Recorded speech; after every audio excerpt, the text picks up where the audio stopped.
오늘 우리 하나님의 그 측량할 수 없는 그 사랑을 우리가 더 깊이 깨닫고 더 우리가 살갑게 느껴서 하나님 나라의 백성의 삶으로 나아가는 변화의 열매가 맺혀지는 귀하고 복된 이 말씀의 시간이 될 줄로 믿습니다.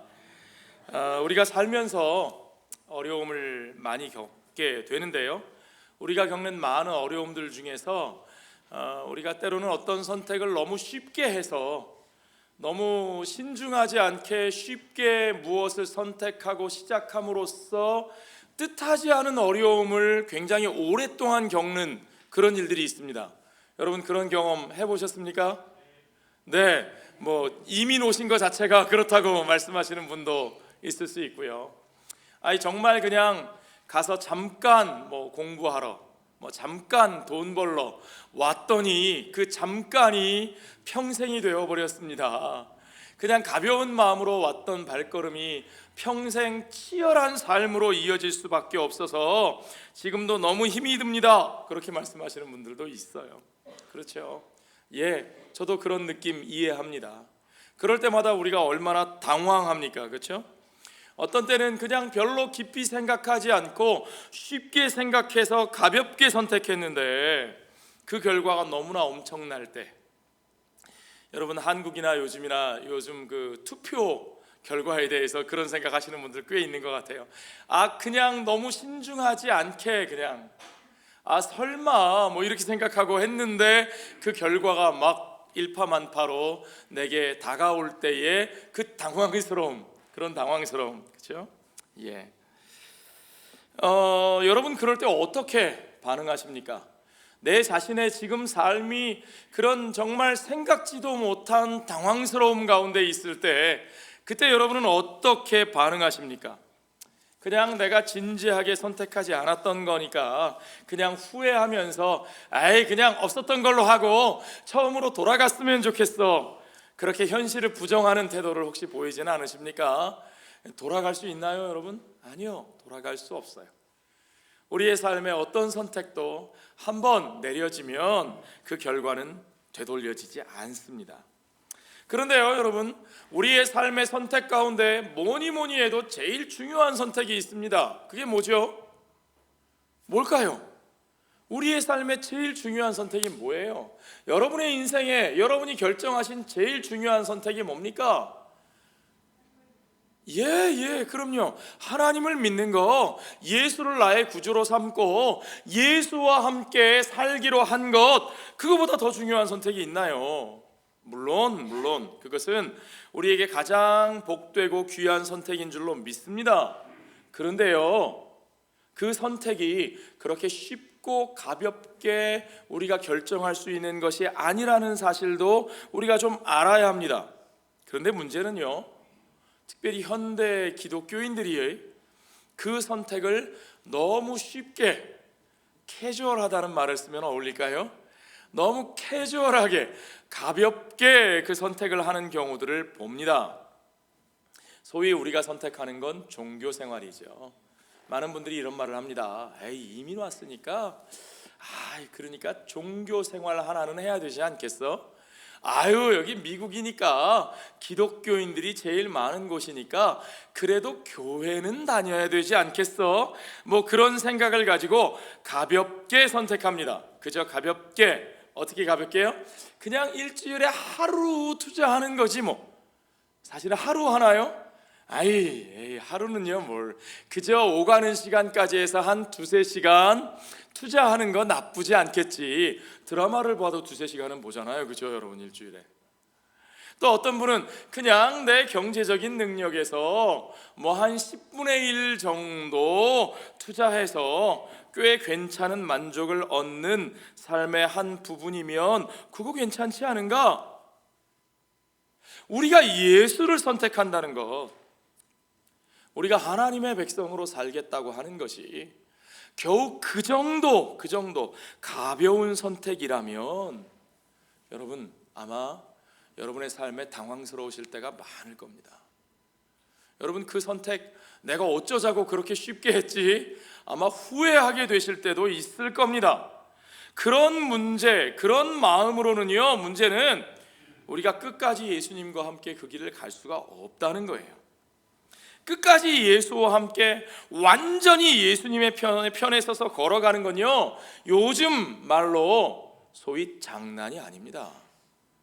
그거 그렇게 가볍게 일주일에 하루 내 소득의 10분의 1 정도 투자해서 가볍게 살아가다가 만족스럽게 천국 갈 수 있는 그런 선택이 결코 아니라는 거죠, 여러분. 그렇게 선택하셨으면 한번 다시 생각해 보십시오. 문제는요, 예수님이 그저 그렇게 가볍게 우리와 있기를 원하시는 분이 아니시라는 거예요. 예수님은 우리에게 항상 7분의 1이 아니라 10분의 1이 아니라 100%를 원하세요. 하나님은 저와 여러분의 삶에 100%를 원하시는 하나님이신 것을 여러분 믿으시기 바랍니다. 혹시 모르는 분이 계셨다면 좀 당황스러우실걸요? 혹시 그거 생각 못하고 가볍게 선택하셨다면 아마 앞으로 이 길을 가시면서 좀 더 많이 당황스러운 일을 겪으실 겁니다. 자, 우리만 그런가요? 예수님의 처음 제자들은 어땠을까 한번 생각해 보시죠. 그분을 눈으로 보고 그분의 말씀을 직접 자기들 귀로 듣고 그분과 함께 했던 그 제자들은 우리하고 좀 달랐을까요? 제가 보기엔 다른 것 같지 않습니다. 우리가 지금 누가복음을 보고 있는데요, 누가복음 6장에서 보면 예수님이 12제자들을 사도로 택하셨고 9장에서는 그들을 그 12를 하나님의 나라를 전파하는 증인으로 그들을 파송하십니다. 그 다음 장 10장에 가면 그들 외에도 따로 70인을 세우셔서 각 동네와 지역으로 둘씩 짝을 지어서 그들을 보내셨어요. 그렇죠? 보내신 결과가 어땠습니까? 물론 그때 당장은요, 이 제자들이 돌아와서 주님 앞에 아주 기뻐합니다. 주님, 우리가 가서 귀신을 쫓으니까요, 귀신이 항복하던걸요. 우리가 주님의 이름으로 병든 자도 낫게 했는걸요. 주님도 그들의 그 보고를 받으시고는 기뻐하셨어요. 예. 기뻐하시되 뭐라고 말씀하셨느냐? 귀신이 항복한 것만 보고 그 일어난 표정만 보고 기뻐하지 말고 너희 이름이 저 하늘에 하나님 나라에 등록된 것으로 인하여 그것으로 인하여 기뻐하여라. 너희가 하나님 나라에 속한 자가 되었구나. 너희가 이제 하나님 나라를 증거하는 자가 되었구나. 너희가 하나님의 편이 된 것을 기뻐하라. 주님이 말씀하셨어요. 거기까지 얼마나 좋아요, 그죠? 그렇게 주님이 부르셔서 응답하여 나갔더니 권세를 주시고 능력을 주시고 파송을 하셔서 파송하신 대로 갔더니 역사가 일어나고 귀신이 항복하고 할렐루야, 주님 잘했어요, 우리 잘했지요, 그래 잘했다, 그러고 끝이면 얼마나 좋겠어요. 그런데 문제는 복음서가 거기서 끝나지 않습니다. 아직 시작도 안 했어요, 그렇죠? 그렇게 쉽고 간단하게 그 삶이 마무리되지가 않는다는 거예요. 그들만 그런 게 아니라 우리도 그렇잖아요, 그렇죠? 물론 제자들이 예수님 제자가 되는 길을 그렇게 가볍게 선택하지는 않았을 거예요. 그물을 내버려두고 배를 버려두고 가족들을 뒤로하고 그 어려운 길을 갔지요. 그러나 예수님이 만들어내시는 그 시대의 주류들과의 갈등, 이제 문제가 생겨나기 시작하는 거죠. 누가복음 10장에서 할렐루야 귀신이 항복합니다 하고 끝나면 좋았는데 그게 아니라 11장에서 심상치 않은 일들이 일어나고요. 그 시대의 주류 중에 주류였던 바리새인들이 급기야는 예수님을 향해서 뭐라 그러느냐? 저 바알세불의 힘을 빌어서 일하는 자, 저 귀신의 하수인이라고, 바알세불의 하수인이라고, 귀신 들린 자라고 예수님을 찍어대기 시작하는 거죠.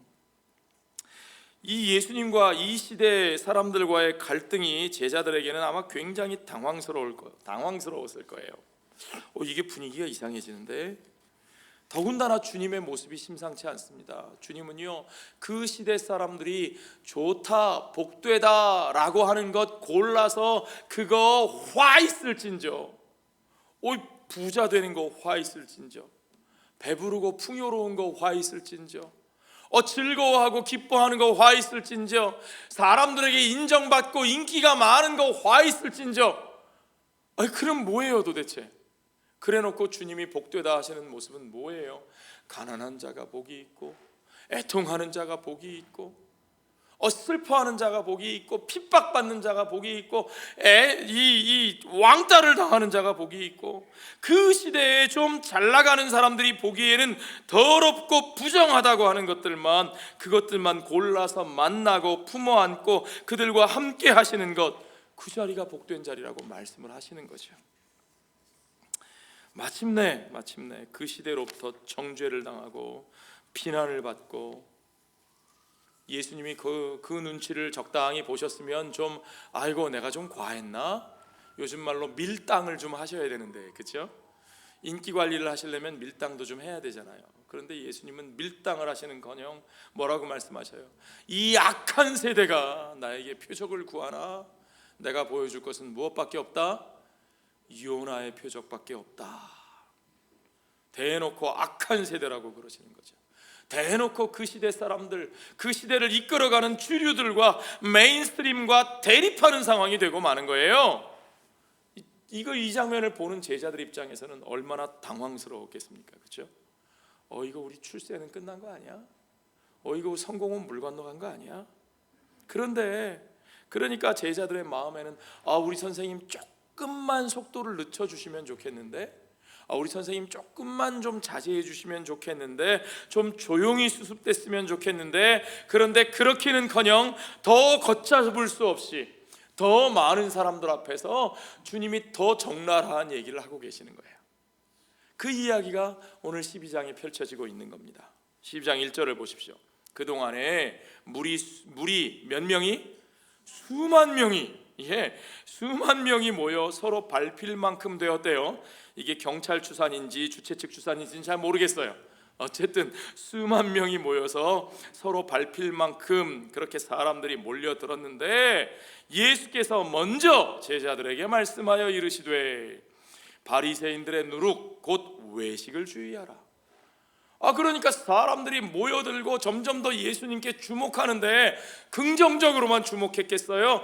부정적으로 주목하면서 11장 마지막 절에 보면 어떻게든지 예수님의 허물을 잡아내서 예수님을 그냥 고발하려고 안달이 난 사람들이 많은데, 예수님은 그 와중에 제자들에게 말씀하시기를 바리새인들의 누룩, 그들의 외식하는 것을 조심해라 그러시는 거예요. 조금 더 돌아가려고 하지 않으시는 거죠. 또다시 직구를 날리고 계신 겁니다. 그리고는 2절 보십시오. 감추인 것이 드러나지 않을 것이 없고 숨긴 것이 알려지지 않을 것이 없나니, 마치 제자들의 그런 마음을 느끼신 것 같아요. 그러니까 야 너희가 쉬쉬한다고 감춰질 것 같아? 너희가 조용히 한다고 해서 문제가 안 생길 것 같아? 감출 수 없어. 숨길 필요 없어. 반드시 알려질 거야. 3절에 그러므로 너희가 어두운 데서 말한 모든 것이 광명한 데서 들리고, 너희가 어두컴컴한 데 가서 숨어서 쏙닥거려 봐야 밝은 데에 다 들려지게 될 것이고, 너희가 골방에서 귀에 대고 말한 것이 지붕 위에서 전파될 거야. 그러니까 그런 생각도 할 필요 없어. 숨기려고 할 필요도 없어. 제자들은 얼마나 당황스러웠을까요? 그렇죠? 문제가 커지지 않기를 바랬을 텐데 예수님이 전혀 거기에 협조하지 않으시는 겁니다. 바리새인들의 누룩을 조심해라. 외식하지 말아라. 남의 눈에 보이는 것 그거 신경 쓰지 말라. 너희가 적당히 포장한다고 해서 문제가 드러나지 않게 되고 그런 것이 아니다. 그들과 나는 다르다. 내 나라와 그들의 나라는 다르다. 여러분, 이것이 선지자들이 전한 복음입니다. 이것이 예수님이 전하신 복음입니다. 그 복음은요, 유앙겔리온이라고 하는 것은요, 하나님의 나라가, 하나님의 통치가 이 땅에 이루어질 때, 여호와의 날이 이 땅에 이루어질 때 이 세상이 뒤집힌다는 거예요. upside down, 달라진다는 거예요. 그냥 세상의 방식 그대로, 세상에 힘 있는 자들 그대로, 그저 세상에서 우리가 살던 모습대로 그냥 적당히 종교적인 치장을 가지고 있으면, 종교적인 어떤 사인을 가지고 있으면 하나님이 받아들여 주셔서 이 땅에서도 잘 살다가 천국까지 간다는 것이 복음이 아닙니다. 복음은 이 세상이 다스리던 나라, 세상의 권세 잡은 자가 휘두르던 나라에서 하나님의 통치가 선포되는 겁니다. 주님의 주권이 이루어지는 겁니다. 주님의 주권이 이 땅에 이루어지면 이 나라가 뒤집힙니다. 이 세상이 뒤집힙니다. 하나님의 나라가 우리 가운데 그렇게 이루어지는 것이고, 주님은 이 땅에 오셔서 회개하라, repent, 돌아서라 말씀하시면서, 왜냐? 하나님의 나라가 너희에게 임하였기 때문이라고. 그러니까 너희가 세상 나라를 그냥 그대로 따라가지 말고 repent, 돌이켜 하나님의 나라를 따라가는 자가 되라고 우리에게 말씀하고 계시는 거죠. 그러므로 주님의 말씀의 메시지는 분명합니다. 야, 내 나라와 그들의 나라는 원래 다른 거야. 그러니까 비슷한 척 하지 마.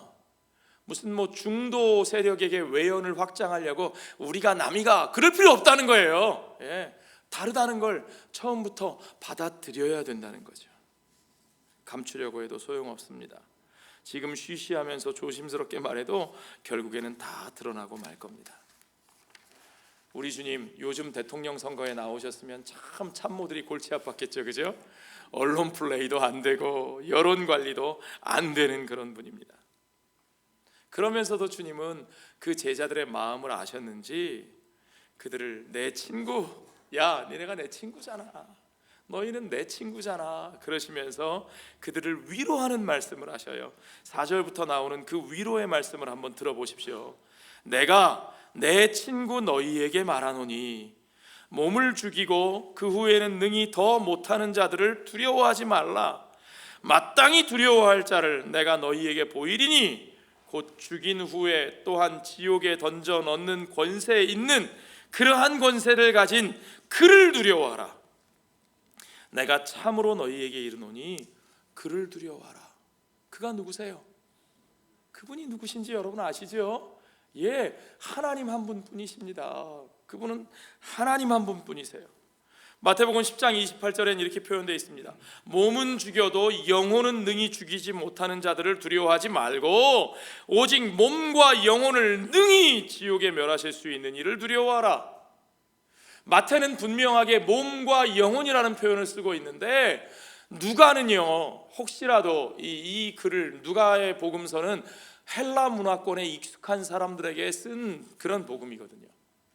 그러니까 그 헬라 문화권에서 몸, 영혼 그러면 벌써 무슨 mind and body, 무슨 body and soul 이런 식으로 몸과 영혼을 이분법적으로 나누어서 몸이 죽고 나서 남는 어떤 그런 존재가 영혼인 것처럼 이런 식으로 이해하는 오해를 할까봐, 마치 우리 한국 사람들이 사람이 죽고 나면 그 영혼이 귀신이 돼서 마치 무슨 떠돈다고 생각하는 것처럼, 그래서 한국에서 생겨난 많은 이단들을 보면 성경에 나오는 귀신이라는 말을 마치 죽은 사람의 혼령 이런 식으로 해석을 하잖아요. 이건 기가 막힌 해석이죠. 이건 성경하고 전혀 상관없는 이해들입니다.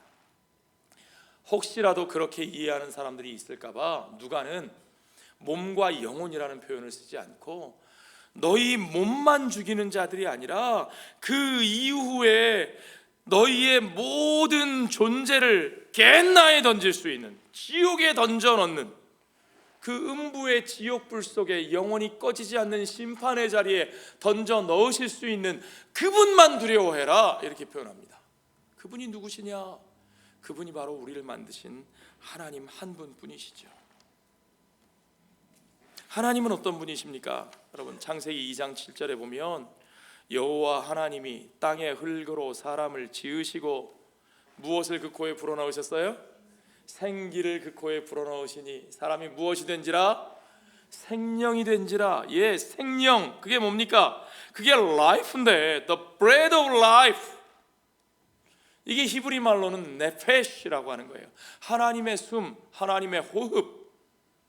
그것을 헬라 말로 바꾸면 그것이 바로 푸시케 또는 푸뉴마, 그것이 영혼이라고 번역한 겁니다. 영혼이라고 하는 것은 성경적으로 보면 하나님의 숨, 하나님의 호흡이고, 그것은 성경이 말하고 있는 대로 우리가 생명, 우리가 살아있는 생명 있는 영적 존재가 되게 하시는 것. 그러므로 우리 존재의 근원이 되는 그 생명이 어디서부터 왔다? 하나님의 호흡으로부터 왔다. 하나님으로부터 온 것이다. 그러므로 예수님의 이 말씀은 그저 너희의 육신을 협박할 수 있는 그들을 두려워하지 말고 너희 생명의 주인 되시는, 너희 생명의 근원이 되시는 하나님 그분만이 너희 삶의 주인이시고 너희는 오직 그분만을 두려워하라고 말씀하고 계신 거죠. 여러분, 창세기 1장 1절이 누구에게 선포되었는지 제가 말씀드린 적 있죠. 창세기 1장 1절은 모세가 애굽의 바로의 종으로 노예살이하고 있는 그 히브리 백성들을 향해서 선포한 말씀이에요. 태초에 하나님이 천지를 창조하셨다. 그 말은 뭐냐면 너희를 만드신 자가 오직 여호와 하나님이시다. 다시 말하면 너희의 주인은 바로가 아니고, 너희의 주인은 그 칼든 자들이 아니고, 너희의 주인은 세상의 부자들이 아니고, 너희의 주인은 오직 너희를 창조하신 하나님 한 분뿐이라는 사실을 우리에게 분명히 가르쳐주고 있는 겁니다. 여러분, 그것이 중요합니다. 하나님 그 한 분, 우리의 참 주인 되신 하나님 한 분 외에 누구도 그 참 생명을, 그가 호흡을 불어넣어 우리에게 허락하신 그 생명을 우리에게서 빼앗아 갈 수 없다는 거예요. 여러분, 거기서부터 우리의 삶의 기준이 생기는 거예요. 거기서부터 옳고 그른 것의 기준이 생기는 겁니다. 거기서부터 우리의 삶이, 우리의 신앙과 삶의 기본이 옳게 서느냐 그렇지 못하느냐가 바로 서는 겁니다. 누구를 두려워하느냐, 정말 누구를 두려워하고 누구를 두려워하지 말아야 하느냐, 그것을 바로 하는 거죠. 아무리 대단해 보여도 우리가 두려워할 필요 없는 자들을 두려워하지 아니하고, 정말 우리의 생명을 주시기도 하고 거두어 가시기도 하시는 그 하나님, 그분만을 두려워하는 그것이야말로 우리의 삶과 신앙의 가장 기본이고 올바른 방향의 첫걸음이라는 사실을 여러분 믿으시기 바랍니다. 그저 우리를 위협하는 것들이 아니고 우리의 주인 되신 그분, 그 한 분 외에 우리는 도대체 무엇을 두려워하고 있습니까? 정말 우리가 두려워하고 있는 건 뭡니까, 여러분? 마태와 누가가 똑같이 이 말씀을 하는데, 너희는 그들을 두려워하지 말고 진짜 두려워할 그분을 두려워해라. 거기서 두려워하다라는 말이 헬란말 성경에는 포베오라는 단어가 쓰이는데, 이 포베오라는 말이 뭐겠어요, 여러분? 좀 익숙하지 않으세요? 오늘날도 두려운 현상을 뜻하는 말 포베오 비슷한 게 뭐가 있어요? 포비아. 그렇죠. 포비아. 오늘날 우리들에게도 포비아가 있습니다. 뭘 두려워하세요, 여러분? 우리 기독교인들이, 우리가 기독교인이라고 말하면서 어떤 포비아를 가지고 살아가나요? 호모포비아, 이슬라모포비아, 또 뭐가 있죠? 많은 포비아들이 우리에게 있습니다. 한국 사람들은 레드포비아, 그렇죠?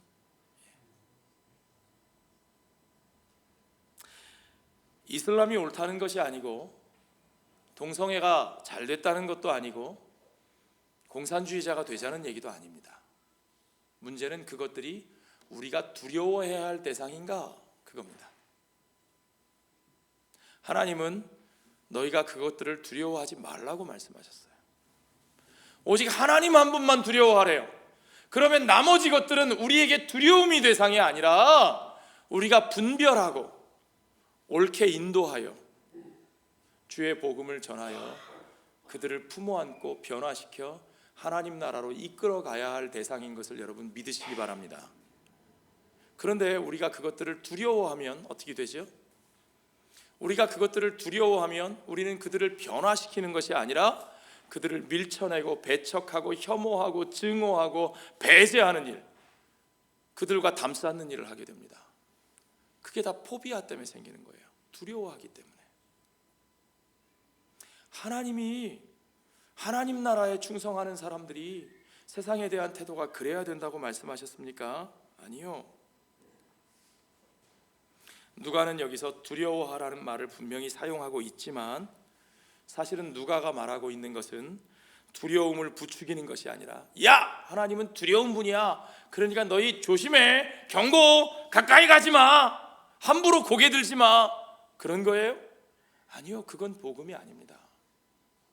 예수 그리스도의 복음은 결코 그렇지 않습니다.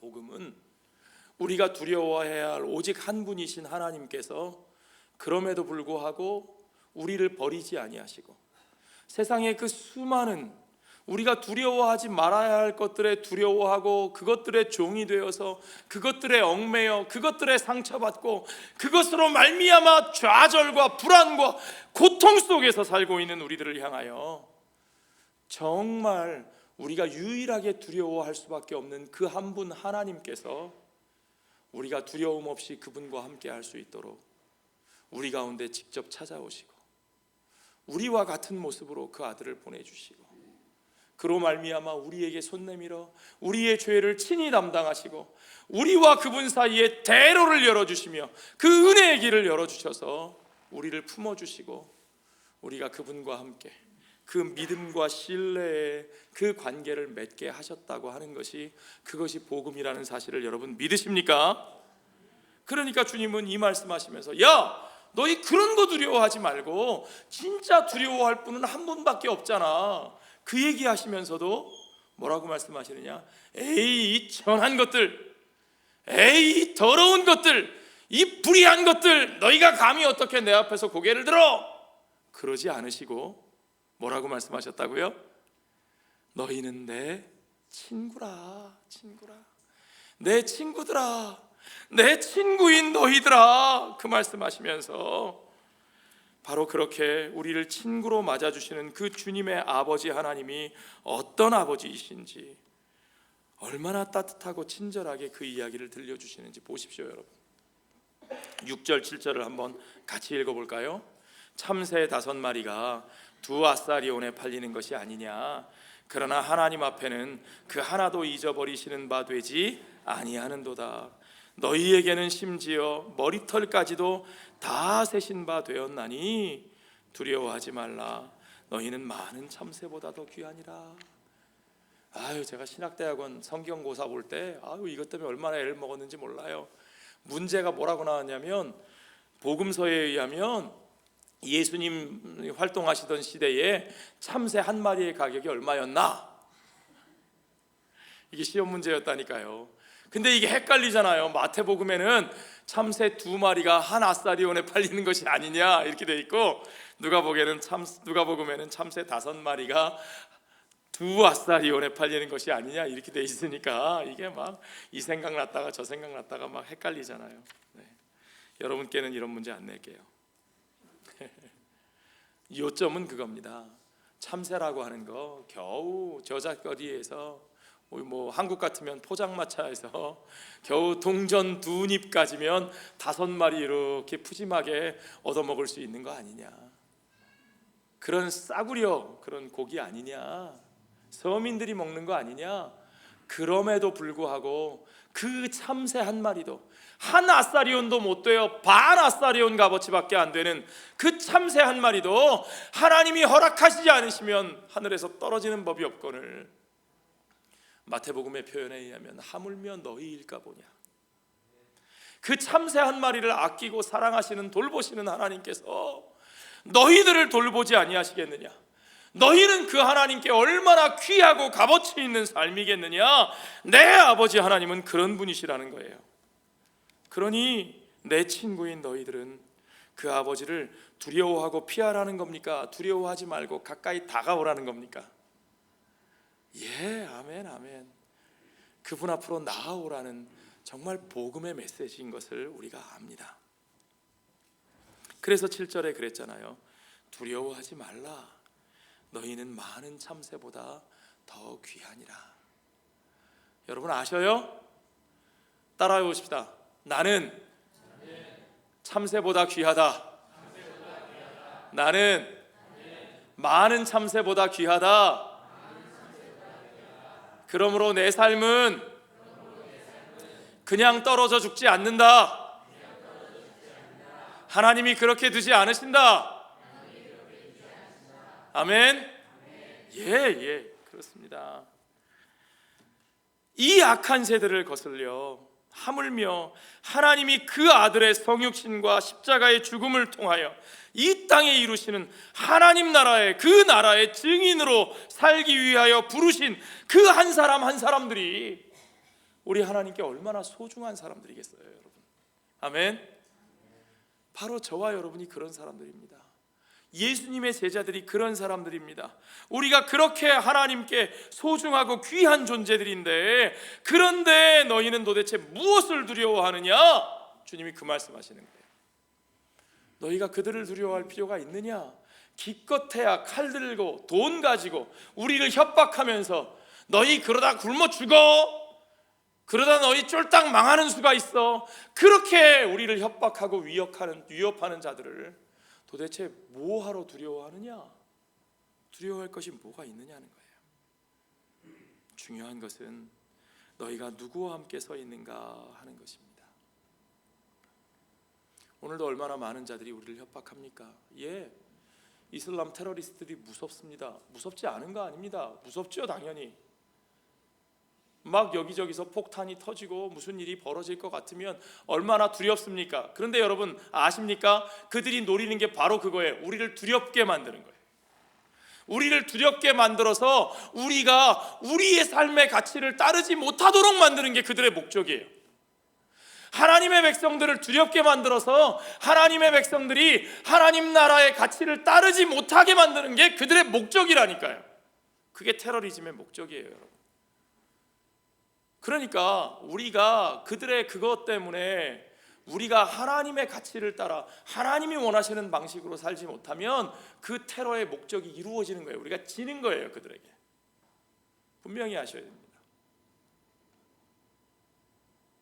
우리가 누군가를 두려워해서 미워하고 증오해서 결국에는 우리가 그들 수준의 그 악한 방식을 우리 스스로가 택한다면, 그러면 우리가 그들에게 지는 겁니다. 중요한 것은 우리가 누구와 함께 서 있는가 하는 거예요. 중요한 것은 이 땅에서 그 하나님의 나라를 이루신 예수 그리스도와 우리가 함께 서 있는 바로 그 관계가 중요한 겁니다. 우리가 그분을 바로 알고 그분과 온전한 관계를 맺고요. 여기서 온전한 관계라는 건 그냥 알기만 하는 게 아니에요, 그렇죠? 귀신, 마귀가 예수님을 알아봤잖아요. 지극히 높으신 하나님의 아들이십니다, 당신은. 그런데 당신이 우리와 무슨 관계가 있습니까? 왜 우리 하는 일에 자꾸 이렇게 참여하십니까? 우리를 건드리십니까? 그냥 차라리 우리가 저 다른 데 가서 살게 해주십시오. 예수님이 누구신지 알기는 알았지만 그분과의 관계를 부정하는 것은 아무 소용이 없습니다. 귀신도 그렇게 한다니까요. 그분이 누구신지를 알고 그분과 온전한 관계를 맺고 그분이 우리의 주인이 되시고 우리가 그분의 백성이 되고 그분의 다스리심을 받는 삶을, 과연 내가 그 삶을 살고 있는가? 그분의 나라에 속한 자로 그 나라가 구하는 그 의를 따라서 내가 그 가치를 향하여 걸어가고 있는가? 그게 중요한 거죠. 내가 누구인가? 누구와 함께 있는가? 어디에 서 있는가? 무엇을 향하고 있는가? 그게 중요한 거예요. 그것만 보면 됩니다. 다른 건 걱정하지 마세요. 도대체 주위에 얼마나 센 놈이 나를 노려보고 있는가? 얼마나 많은 사람들이 나를 미워하고 나를 조롱하고 정죄하고 있는가? 그건 여러분 문제가 아닙니다. That's not a big deal. 우리 거기에 매여버리면 안 됩니다. 그러면 우리가 두려움에 사로잡혀요. 포비아가 되는 거예요, 포비아가. 그러다 보면 우리가 살아야 할 모습대로 살지 못하게 되는 거라니까요. 그렇게 되면 그 포비아를 이겨내라고 주님이 말씀하시는 거예요. 8절에 보십시오. 내가 또한 너희에게 말하노니 누구든지 사람 앞에서 나를 시인하면 인자도 하나님의 사자들 앞에서 그를 시인할 것이요 사람 앞에서 나를 부인하는 자는 하나님의 사자들 앞에서 부인을 당하리라. 누구든지 말로 인자를 거역하면 사하심을 받거니와 성령을 모독하는 자는 사하심을 받지 못하리라. 이 부분에서 제가 중요하게 읽는 것은 사람 앞에서라는 표현이에요. Before the man. 헬라 말을 그대로 직역하면 그 표현이 맞아요. 우리말 성경이 더 정확하게 번역했어요. 사람 앞에서. 그 사람 앞에서라는 게 뭘까요? 사람 앞에서 주님을 시인한다는 말이 무슨 뜻일까요? NIV 성경은요 그걸 조금 의역해서 publicly 그렇게 번역했어요. publicly, 공공에 있어서, 공공적으로, 공적으로, 그런 표현이죠 직역하면. 그러니까 사람 앞에서, 예 맞네요, 그 뜻이네요. 사람 앞에서 우리가 다른 사람들과의 관계 속에서 내가 그들과 함께하는 나의 삶의 모든 관계와 사람들을 대하는 삶의 태도 속에서, 그 속에서 내가 주님을 시인한다. 그 속에서 주님을 시인한다는 건 뭐예요? 사람들 많은 데 가서 십자가 만들어가지고 들고 가가지고 막 그냥 확성기 들고 예수 천당 불신지옥 주 예수를 믿으라, 나는 예수 믿는 자들은 사람이니까 천국 가고 당신들 안 믿는 사람들은 다 지옥 갈 거야, 그렇게 선포하는 것이 사람들 앞에서 주님을 시인하는 걸까요? 맞나요? 주님이 원하시는 게 그걸까요? 물론 그것도 주님을 시인하긴 시인하는 거죠, 사람들 앞에서 문자 그대로. 그러나 정말 주님이 원하시는 게 그걸까요? 우리는 누가복음 전체의 맥락을 통해서 그걸 확인할 수 있어야 합니다. 주님을 시인한다는 것은요, 한마디로 말하면 내가 주님 편이라는 사실, 내가 주님을 믿는 사람이라는 사실이 나의 모든 관계 속에서, 모든 사람들 앞에서, 그들과의 관계 속에서, 사회생활 속에서, 그 모든 영역 속에서 그것이 드러나는 거예요. 아멘. 내가 무엇을 믿는 사람인지, 내가 누구의 다스리심을 받는 사람인지, 내가 누구의 통치를 받는 사람인지가 나타나는 거예요. 그걸 숨기지 않고 당당히 드러내는 거예요. 그 가치를 보여주는 거예요. 우리가 어떻게 할 때 주님 편이라는 사실이 드러납니까? 자, 내가 주님 편이라는 사실을 어떻게 드러날 수 있어요, 여러분? 내가 세상 나라에 속한 사람이 아니라 하나님 나라에 속한 사람이라는 사실을 어떻게 드러납니까? 주님 안 믿는 사람 골라가지고 나는 한 놈만 골라 패. 이 주님 안 믿는 이놈 내가 미워하고 증오하고 두들겨 패서 쫓아낼 거야. 그러면 내가 얼마나 주님께 대한 열심이 있는 사람인지 알겠지? 맞죠, 주님? 내가 이렇게 열심을 냈는데요, 내가 저 나쁜 놈들을 쫓아내는데 앞장섰는데요. 그러면 주님이 그래, 아유 착하다, 잘했다, 역시 네가 내 편이구나, 내 편 아닌 것들 잘 쫓아냈다, 그러실까요? 그것이 예수 그리스도의 복음이 우리에게 말씀하시는 삶입니까? 내 편이 아닌 자들을 미워하고 증오하고 혐오하고 배제해서 쫓아내면, 그러면 내가 주님 편인 것이 잘 드러날까요, 여러분? 기가 막힌 얘기인데, 얼토당토하는 얘기 같은데, 오늘날 많은 사람들이, 특히 기독교인이라 하는 사람들이 그런 방식으로 생각하고 행동하고 있다는 거죠. 그와 다르지 않은 선택들이 우리의 삶 속에서 이루어지고 있다는 겁니다. 우리는 주님의 말씀을 정직하게 읽으면서 그것이 얼마나 잘못된 착각인지를 깨달아야 합니다. 그런 방식으로 하나님의 나라가 이루어지지 않습니다. 주님 편은요, 주님이 원하시는 일을 하는 사람이 주님 편입니다. 아멘. 안 믿어지세요? 동의가 안 되세요? 주님 편은요, 주님처럼 살고 주님처럼 행하며 주님이 구하시는 그 가치를 따라서 주님 나라의 가치를 구하며 사는 사람이 주님 편입니다. 아멘. 예, 그걸 확인하는 게 중요해요. 주님은 누가 우리 편이라고 말씀하셨는가? 우리가 누가복음을 읽는 목적이 거기 있어요. 그걸 확인하는 거예요. 아무리 복음서를 읽고 아무리 성경을 읽는다고 말하면서도 누가 주님 편인가? 정말 그냥 나에게 유리한 사람, 내 편이면 주님 편, 나에게 좋으면 주님에게도 좋은 거지. 좋은 게 좋은 거지. 그래서 내가 주님 잘해 드릴 테니까 주님 내가 원하는 것 잘해 주세요. 주님하고 딜하고 사는 거, 그게 주님 편인가요? 내 마음대로 주님을 이용하고 내 욕망의 도구로 삼는 것, 그것이 주님 편이 아니라는 거죠. 그걸 알아야 돼요. 우리가 복음을 읽고 우리가 성경을 알고 우리가 하나님 나라의 백성으로 산다는 것은 정말 누가 주님의 편인가? 주님의 편으로 산다는 것은 도대체 어떻게 사는 것인가? 여러분, 그래서 우리는 그걸 알기 위해 선지서를 읽어야 되고, 우리는 그 선지서를 알아야 예수님의 말씀을 이해할 수 있고, 예수님의 말씀을 똑바로 이해해야 복음이 우리 가운데서 왜곡되지 않는 거예요. 그걸 똑바로 읽어내지 못하니까 복음이 아닌 것들을 복음이라고 생각하고, 이 세상에서 내 욕망대로 잘 먹고 잘 살다가, 하나님을 도구 삼아 잘 먹고 잘 살다가 편안하게 천국 가는 거, 그걸 복음이라고 생각하고 살죠. 성경을 정직하게 읽어보십시오. 성경 어디에서 그런 걸 복음이라고 말하는지. 예수님은 누가복음에서 분명하게 말씀하셨습니다. 누가 강도 만난 자의 이웃이냐? 바꿔 말하면 누가 우리 편이냐? 그런 뜻이에요. 누가 강도 만난 자의 이웃입니까, 여러분? 뭐라고 대답했어요? 그 바리새인들이 차마 사마리아인입니다 그렇게 말할 수는 없으니까, 자존심 상하니까 자비를 베푼 자니이다 그랬어요.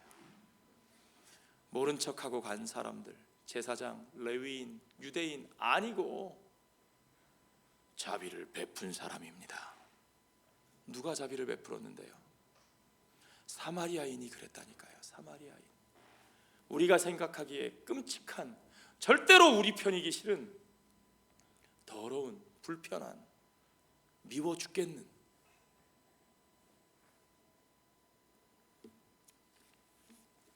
그 요나의 표적을 보여주느니 나의 욕망을 거슬러, 내가 편한 자리를 거슬러 주님이 원하시는 곳, 주님이 함께 하시기를 원하는 사람들, 그들과 함께 하기 위하여 결국에는 그 물고기 뱃속 그 사망의 자리까지 내려갔다가도 결국은 주님의 뜻을 위하여 불편한 사람들, 그 불편한 자리에 가 있는 존재, 그것이 하나님의 사람, 예수님의 편.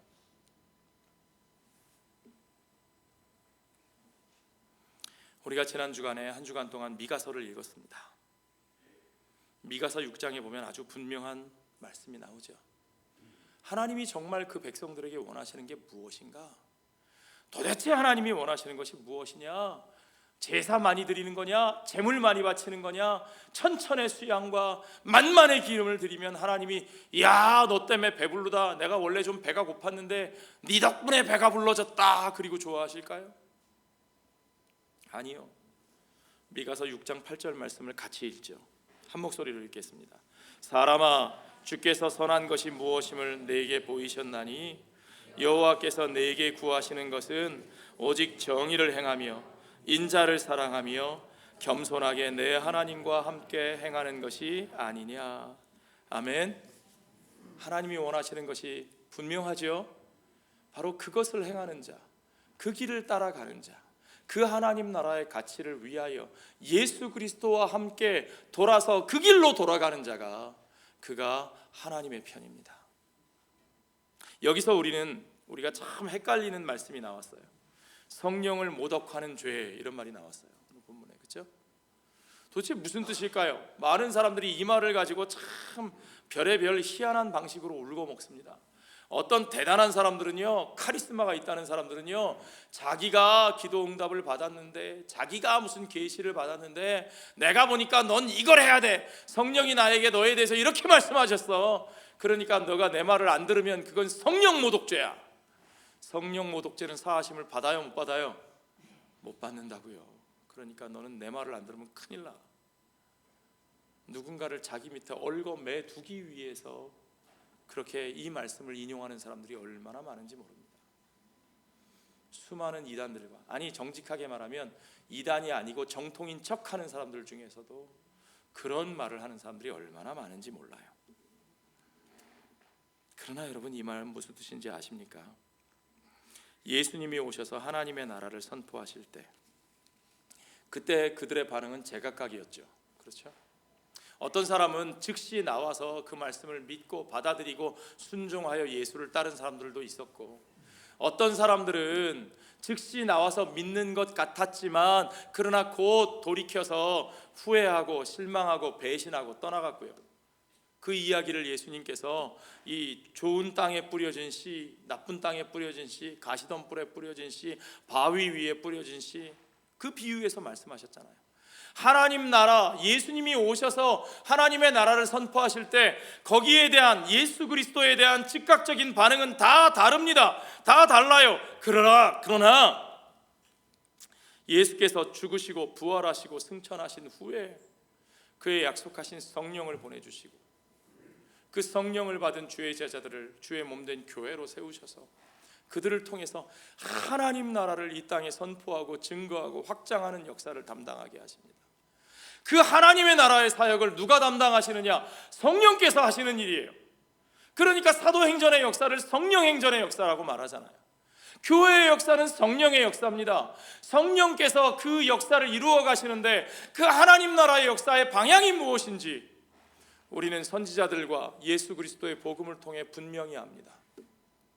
그 사랑과 은혜의 말씀으로 이스라엘의 남은 자가 돌아오게 하시고 그들이 돌아올 뿐만 아니라 온 열방 가운데서 주의 나라에 돌아오는 자들이 있어 그들이 회개하고 하나님의 나라로 맞아들여지고 그들로 말미암아 하나님의 나라가 우리가 상상하지 못했던 놀라운 모습으로 확장되어 가면서 참으로 그리스도 안에서 하나님께서 가지신 놀라운 창조의 궁극적인 목적, 예수 그리스도로 말미암아 만유가 하나 되게 하시는 그리스도 안에서 헬라인이나 이방인이나 유대인이나 이방인이나 헬라인이나 야만인이나 자유자나 종이나 남자나 여자나 차별이 없이 그 하나님의 백성으로 부르심을 받아 그 하나님의 은혜 안에서 함께 그리스도의 신부로 그 영광과 거룩의 그 의의 놀라운 모습으로 변화되어가는 그 하나님 나라의 역사가 우리들을 통하여 성령을 통하여 이루어지는 거죠.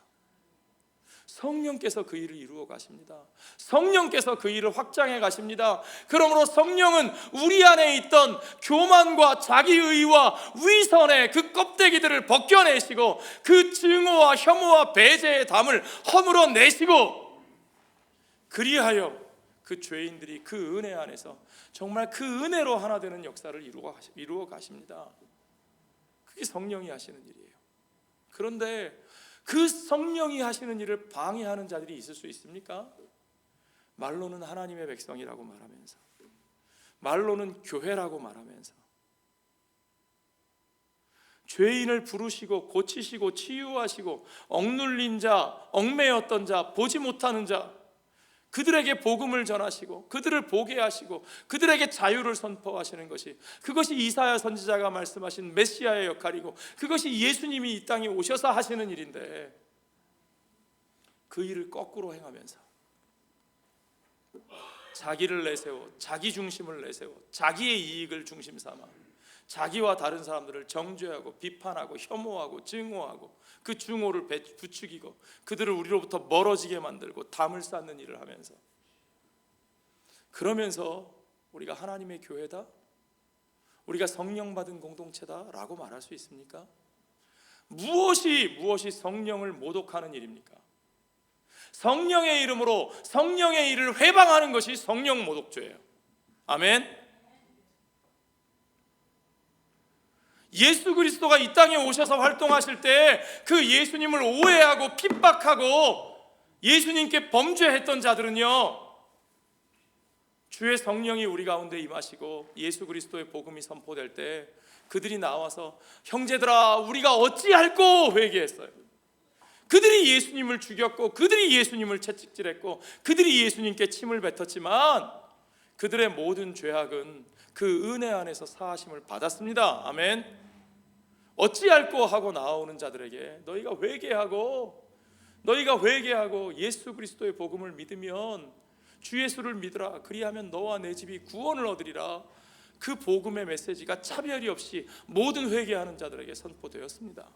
그러나 성령을 빙자하고 교회라고 참칭하면서 성령이 역사하시는 그 방향과 정반대로 가고자 하는 자들, 그 하나님 나라의 선교의 역사를 가로막고자 하는 자들, 누가 성령을 모독하는 자들입니까, 여러분? 그들의 죄가 용서받을 수 있을까요?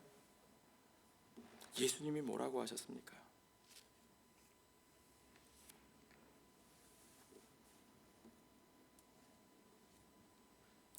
미가서 3장 8절에 놀라운 말씀이 있습니다. 저는 지난 주간에 이 말씀을 혼자 읽으면서 얼마나 막 가슴이 벌렁벌렁 뛰고 막 와, 정말 누구하고 이 말씀을 나눴으면 좋겠다, 터져나갈 것 같은 그런 마음을 느꼈어요. 미가서 3장 8절을 같이 읽겠습니다. 오직 나는 여호와의 영으로 말미암아 능력과 정의와 용기로 충만해져서 야곱의 허물과 이스라엘의 죄를 그들에게 보이리라. 아멘. 오직 여호와의 영으로 말미암아, 주의 성령으로 말미암아 능력과 정의와 용기로 충만해져서, 그래서 우리가 할 수 있는 일이 무엇이냐? 야곱의 허물과 이스라엘의 죄를 드러낸다는 거예요.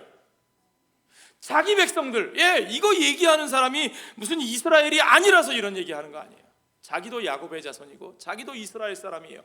그런데 성령을 부어주시니까 자기들의 그 죄, 자기들이 잘못 걸어왔던 길, 자기 민족이 하나님 앞에 잘못된 길로 걸어왔던 것들을 드러내고 인정하고 지적하고, 아니 어떻게 그런 일을 해요?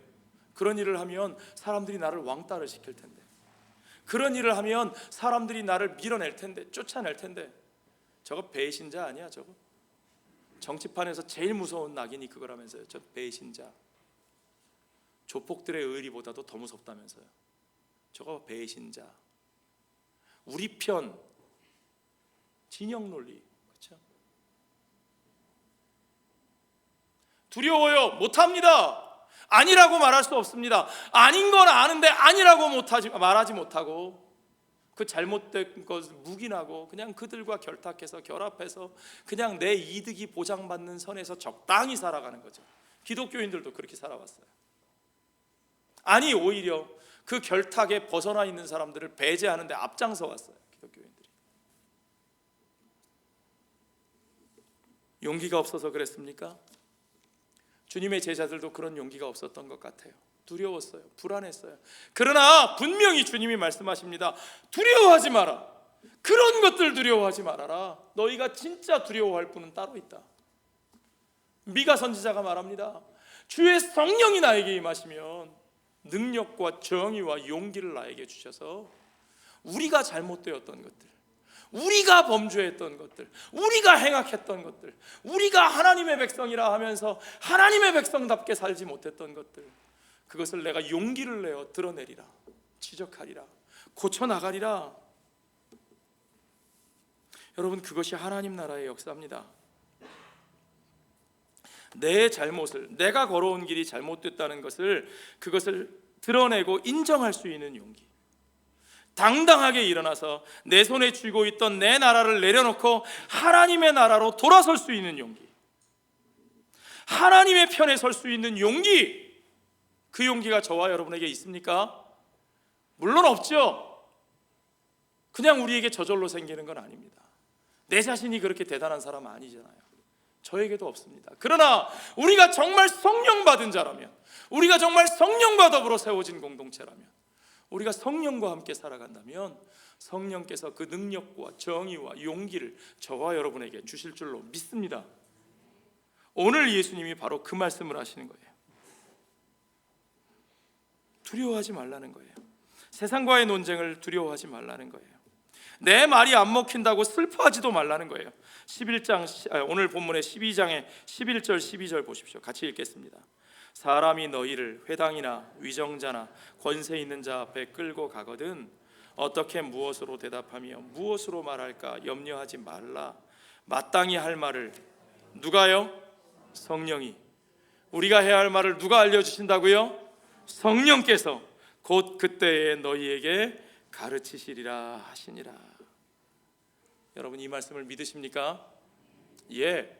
두렵다고 담 쌓고 숨어들지 마십시오. 내 말을 안 받아들인다고, 내 말이 지금 안 먹히는 것 같다고 악다구니 쓰고 발 동동 구르면서 돌팔매질하면서 분에 넘쳐서 넘어갈 필요 없습니다. 그럴 필요 없어요. 우리 믿는 사람들은 그럴 필요 없어요. 용감하게, 능력 있게, 정의롭게, 당당하게 서서 내가 어디에 서 있는지, 누구와 함께 있는지, 무엇을 향해 가야 되는지 그거 확인하면 되는 거예요. 두려워할 필요 없습니다. 그분과 함께 그 길로 서 있다면 우리가 그 자리에서 해야 할 말을 누가 가르치십니까? 성령께서 가르치십니다. 그 말을 두려움 없이 선포하며 사는 것이 하나님 나라의 삶이고 하나님의 백성들의 삶입니다. 우리는 당당하게 그 나라의 가치를 향하여 그분과 걸어가시는, 그러나 잊지 마십시오.